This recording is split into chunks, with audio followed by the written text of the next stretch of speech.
বরফাচ্ছন্ন প্রাকৃতিক সৌন্দর্যের মাঝে একটি স্টিম ইঞ্জিন ট্রেন এগিয়ে চলেছে।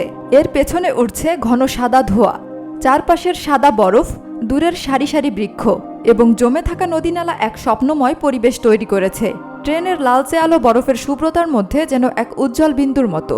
শীতপ্রধান দেশগুলোতে অনেক অঞ্চলে শীতকালে রেলপথ বরফে ঢেকে যায়, কিন্তু স্টিম ইঞ্জিন ট্রেনগুলো এমন চ্যালেঞ্জ মোকাবিলা করেই চলতে থাকে। মূলত শীতপ্রধান দেশগুলোতে অতিরিক্ত তুষারপাত হয়ে বরফ জমা থাকলে ট্রেনের চলাচল বেশ চ্যালেঞ্জিং হয়ে ওঠে। তুষারপাতের কারণে রেলপথ বন্ধ হয়ে যেতে পারে, তাই তুষার সরানোর জন্য বিশেষ যন্ত্র স্নোপ্লাও ব্যবহার করা হয়। কিছু ট্রেনে সামনের দিকে তুষার পরিষ্কার করার যন্ত্র বসানো থাকে, যা চলার সময় পথ পরিষ্কার করে। ট্রেনের চাকাগুলোর ওপর বিশেষ গ্রিপ বা রাবার ব্যবহার করা হয়, যাতে স্লিপ না করে। বরফের আস্তরণের মধ্য দিয়ে ট্রেনের চলার শব্দ যেন প্রকৃতির নীরবতাকে ভেঙে এক সুর তৈরি করছে।